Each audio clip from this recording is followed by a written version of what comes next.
Kerala's Sabarimala temple is an enigma for the left in the state, especially the CPM, which heads the ruling Left Democratic Front coalition.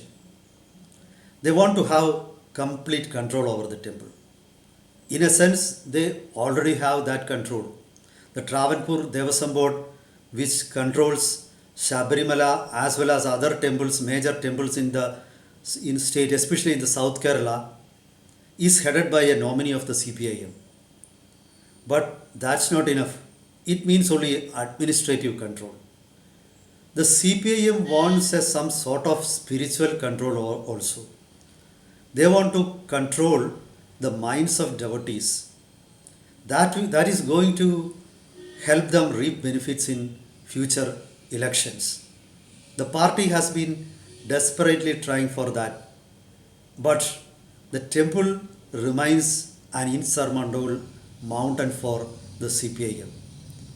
They have been unable to surmount that. Several times they tried, but they failed pathetically. The latest setback for the CPIM at Sabarimala is a decision of the Kerala High Court to entrust investigation of the gold scam at Sabarimala to a special investigation team. The team will be headed by a Superintendent of Police, Mr. Shashidharan, that is going to be supervised by an additional DGP. His name is Mr. Venkatesh, the ADGP in charge of law and order. Then the whole probe is going to be monitored by High Court itself. Now CPIM has the latest effort of CPIM to gain respectability at Sabarimala was a global Ayyappa meet. They organized it and they got the support of SNDP, the biggest Hindu group in Kerala, the organization of the biggest Hindu group in Kerala, Idavas. Then they got the support of the next biggest group and perhaps the most powerful group of Hindus in Kerala, Nair Service Society. But still, the left is fighting again in doldrums. So they don't have many options at Sabarimala. This investigation, the danger of the investigation is periodically many new things are going to get surfaced. And that is going to, malign the name of the party in the public again and again. That will remind devotees about the misdeeds of the left at Sabarimala earlier also. Let's take a look into the emerging situation. Welcome to Insights. I am Hari Kumar. Let's start with the gold scam. The gold scam is the loss of around 4.5 or 5 kilos of gold from the temple. That gold was actually gilded on sentinel idols before the Sanctum Sanctorum. That was taken away for renovation or refurbishing, whatever you name it. But when that was returned, the quantity was much, much less. So where did the gold go? Did somebody take it away? Definitely, the Devasam Board doesn't have any clear answer to that. They don't have any records about the wealth of the temple, especially the gold kept there, the silver kept there, and other valuables kept at the temple. You need to realize that Kerala government took over temples belonging to various private individuals or organizations on the pretext of misgovernance at the temple. And what is happening? They have usurped all the wealth of the temple. Even Sabarimala temple has not been left. You see, millions, tens of millions of people, that means a few crores of people visit Sabarimala annually.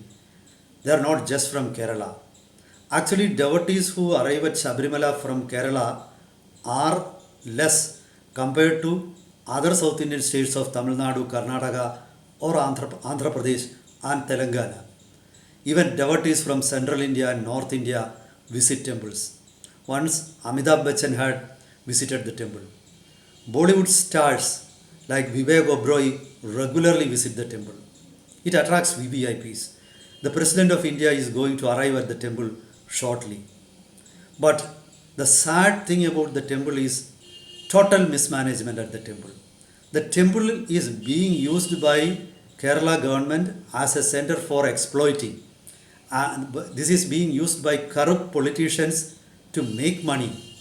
Why do they want to become Devasam Board president, members, etc.? They want to steal the wealth of the temple. They want to take away gold and other valuables donated to the temple by rich devotees.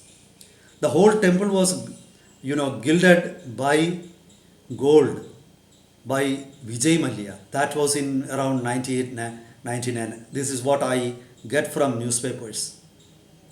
So he covered the entire the roof of the entire sanctum sanctorum with gold.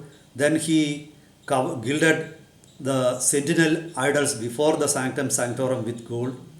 Periodically, what they do is that in the name of renovations, refurbishing, they will take away gold and replace it with less gold. Earlier it was, some reports say earlier it was covered with gold leaves. That is what is meant by gilding.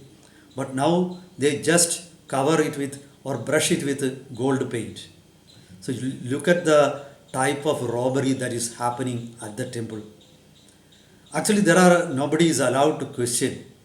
The government, the whole temple is being controlled by the government. You have got, top IPS officers in charge of the temple security. Then there is a special commissioner who is a district judge appointed by Kerala government. Then in the presence of such a huge administrative force, how could wealth of the temple be stolen? Now that raises doubts about those officials who are appointed in Sabarimala, including the police.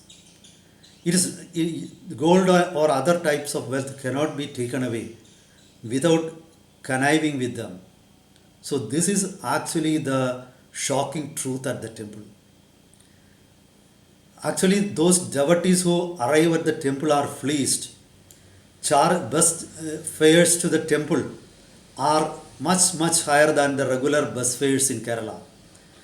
Devotees from Tamil Nadu, Andhra, Karnataka, then Telangana and other parts of India are being exploited for just arriving at the temple. Often devotees get beaten up by the police who are deployed there. Earlier there had been efforts from other religious groups, minority religious groups, to insult the temple. Earlier there had been an attempt to set the temple on fire. That happened in early 1960s. The police knew who did that. But their names, even the names were not even published, fearing that would cause a communal riot in Kerala. This happens regularly. Political parties try to control the temple. In 2018-19, when the whole gold scam, the latest gold scam took place, actually at that time there was a big issue at Sabarimala. The chief minister then also was Pinarayi Vijayan, the current chief minister. He wanted to alter the traditions of the temple and wanted to allow women of menstruating age to enter temple. Actually, women of menstruating age are not allowed to enter the temple as per the customs. Women over that age or below that age could enter the temple if they want. There is no ban. So the left government introduced this step as a progressive step, and they thought that this is going to win them the support of women devotees of Sabarimala, but actually nobody was willing to break the tradition. The left organized a few women and tried to bring them to Sabarimala with the help of Kerala police, but that was also defeated by devotees. Now the government has promised to retract from that move, and the government is going to file an new affidavit in Sabarimala, citing the relevance of traditions and trying to convince the court that there is no ban on entry of women. There is only a a ban on entry of women of menstruating age. That's it. So actually, it was during that agitation again that this whole scam happened. Many people raise the doubts that such steps are being conceived by the state government to indulge in corruption, to divert public attention. Perhaps that was the reality, that was the truth.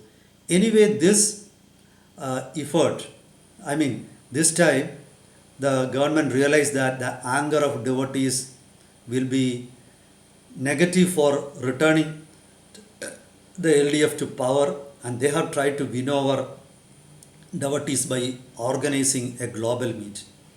But in the context of the latest investigation, periodically I'm sure that many, informations will come out periodically, and that is going to, harm the interests of the left. Again, the left is not going to benefit from Sabarimala. So that is why I said initially that Sabarimala remains an enigma for the left. However hard they try, it is insurmountable. Let's see how the investigation is going to progress, and what will be the result of the investigation. I will be back with updates. Till then, goodbye.